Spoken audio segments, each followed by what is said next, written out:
Yo, what's cracking, everybody? So in today's video, I'm going to be giving you a beat breakdown on my latest song, Pull Me Down. The song is out on all streaming services, and there's going to be a link in the description if you want to hear the full thing. I already did a video kind of recently, and by recently I mean like a month ago, where I went in depth on the vocal mixing to this song, so I figured I'd follow it up by doing a video where I go in depth on the beat. So right from the jump, I'm just going to mute all the vocal tracks because we're not going to be hearing them today. So the style of beat that this song is in is a little something I like to call space pop. And sometime in the near future, I'm probably going to have a video coming out where I actually make a space pop beat and I break down all the characteristics of it. But generally, whenever I make space pop, usually it's in a minor key, and usually the driving force that remains consistent throughout the entire beat is the chord progression. So the chord progression is written in A natural minor, and usually when you're working in a minor scale, you'll probably like modify the fifth scale degree so that way it has a raised seventh, or you might use a major seventh to spice things up. Technically, this would be considered harmonic minor, but even in a natural minor scale, sometimes people like to do this. With this song, I did not do any of that. You can see the chord progression is a 1-4-1-7 progression, and I'm not using a raised seventh. So instead of the seventh chord being a diminished chord, it's a major chord. As for the inversions, on the one chord, the first time it plays, it's in root position, then it goes up to the first inversion, which if you don't know, that means the third is in the bass. For most of the second bar, the 4 chord is playing in the second inversion where the 5th is in the bass, but then for this one little hit, I have it switched to root position. And then the 7 chord is in root position, besides this little ending stab right here where it switches to the first inversion.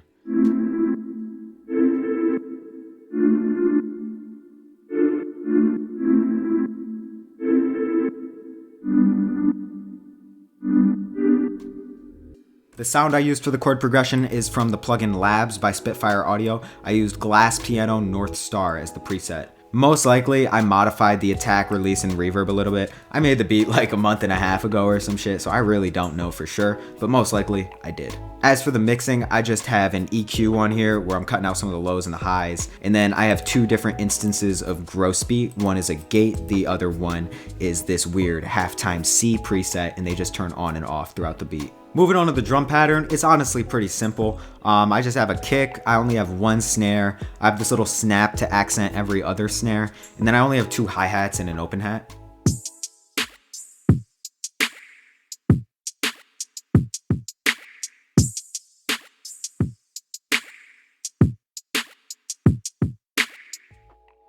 And now, unfortunately, it's a shame to say this, but at the time that I made this beat, I was the kind of person who thought that everything should have an EQ on it. As of recently, I've learned from my audio and recording teacher that you do not want to do this. Generally, if you feel the need to EQ all of your sounds, there's an issue with sound selection to begin with, but I didn't know that when I made this beat, so like pretty much every drum sound has an EQ on it. I don't know, it's not the end of the world or anything, but generally, you kind of want to not do that. You want to just pick sounds that sound good on their own. Moving on to the bass lines, I have 3 different bass lines that come in and out throughout the beat. The first one is this sub bass sound, which you hear during the bridge and the intro of the song. You can see each note is just extending for half a bar, and it's just playing the root note of the chord. As for the sound used, I actually use this plugin called GMS, which is a native plugin to FL Studio. I pretty much know nothing about this plugin. I don't know what any of these fucking knobs or sliders do. I don't know shit about the plugin. I just went over here and just picked through a couple different presets and combined them until I found one that I liked.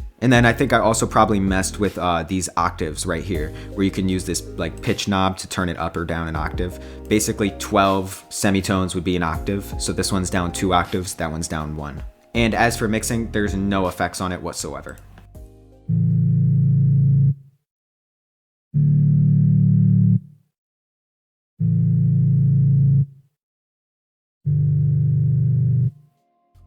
And you know, in hindsight, this is actually a fire sub bass. I gotta use this plugin more often. The next bass line I have is the one that you hear during the hook of the song. And unfortunately, I made this one in Diva. And normally that wouldn't be too big of an issue, but the thing with Diva is I only have the free version. And when you have the free version of Diva, every once in a while it likes to throw in this really annoying crackling sound into your music. I guess they do it as kind of an incentive to make you buy the full version. So unfortunately, I can't show you the MIDI for this bass line. I also can't show you the preset that I used, but I mean, hey, it's probably under the bass section in Diva if I had to take a guess.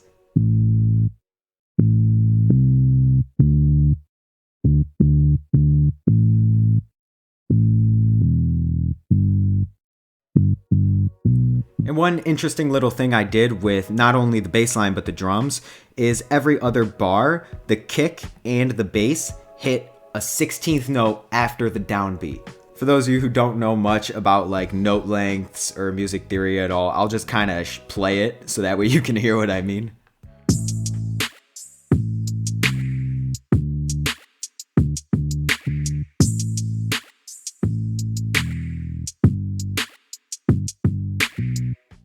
So you can hear, rather than having the kick just hit on the one, it's a little bit offset along with the bass, and I think it makes for a pretty interesting groove. The last bass line that I have is an 808, and usually I don't use 808s in my music. Pretty much always I opt for like a synth bass that I either find in Diva or I make inside of Serum. Or sometimes I like to throw in my broke boy version of a bass guitar, which is basically where I play a bass line on my guitar and then I just pitch it down an octave inside of FL. But for this beat in particular, I did throw in an 808. I think it's a pretty hard hitting 808 if I do say so myself. And I think it creates for a nice little switch up when the verse of the song kicks in.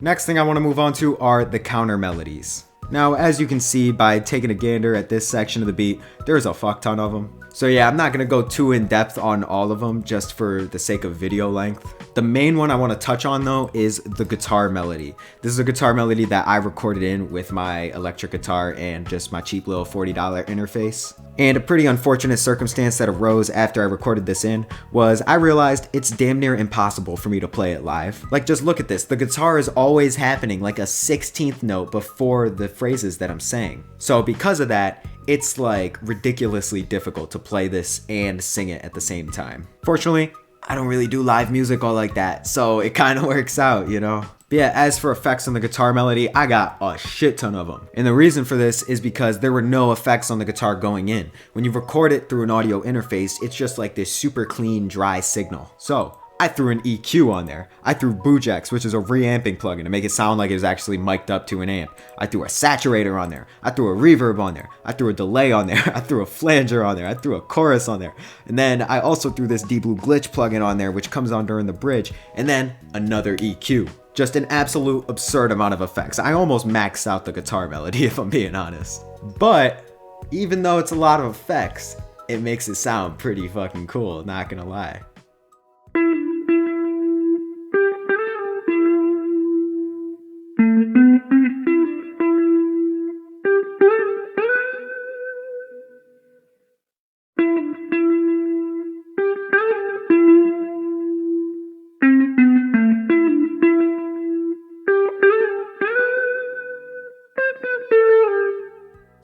Next up, I have this choir sound, which is another Labs preset, Micah's Choir Warp Fracture, and I just have it playing this really simple melody. Then I have this other lead sound, which was also a Diva preset, just like the hook bass line. So unfortunately, can't show you the MIDI, can't show you the preset. I don't remember what it was. Probably like Tomato Soup, Space Ocarina, or Flute, if I had to take a guess, all under the lead section. Those are typically the Diva sounds that I just default to if I need a lead. I have this weird little glitchy bell sound using this CS Piky plugin, and this plugin's free. I'm gonna link it in the description, so go peep that. It's just a super simple like bell sound, and there's really no options in the plugin. Like, there's just some basic ass options here, but you know, if you add a bunch of effects on it, it'll sound good. And as for the effects, I actually don't have that many in comparison to the guitar, but you know, just EQ, flanger, delay, and then I'm using this plugin Valhalla Space Modulator on the Planet Caravan preset to make it sound pretty cool. I also have these little wub sounds, which are a Serum preset. It's Ethereal Compass. And judging by the fact that it's a pad preset and just knowing me, I probably modified the attack and release a little bit. They're basically just playing the chords in root position, but then I just inverted certain chord stabs just to emphasize them. Then I also have this little flute-like synth melody, which is another Serum preset. It's synth Dirty Pure. Then I also have this little key sound playing this melody, and for this I used Whirly Chorus from Labs.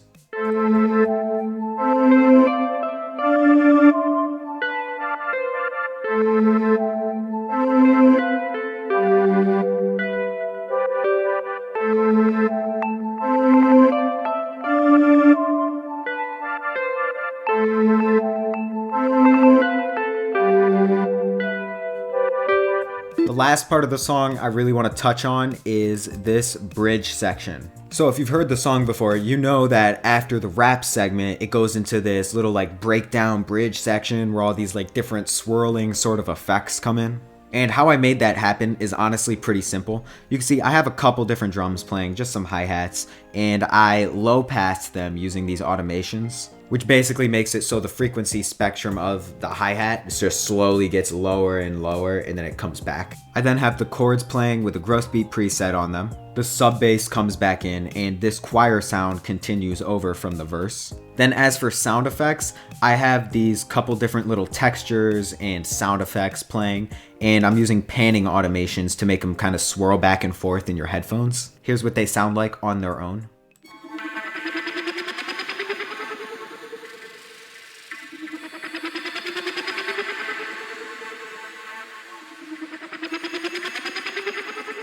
Then I also took a drum loop sample, which I found in some random ass drum kit, I don't know which one, and I just reversed it so that way it sounds like now there's this reverse drum break going on too.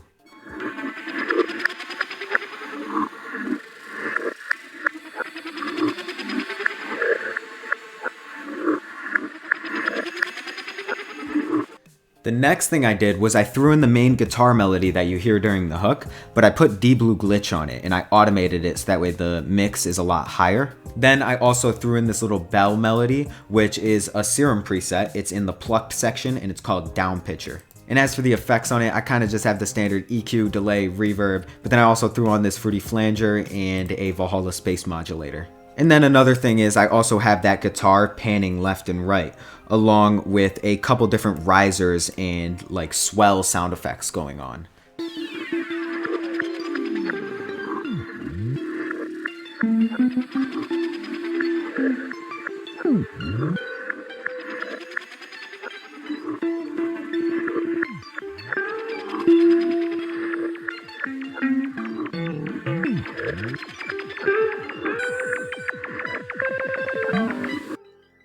So now if I unmute everything and you listen for these hi-hats coming in along with the chords and the choir, you'll hear it's pretty much the entire bridge.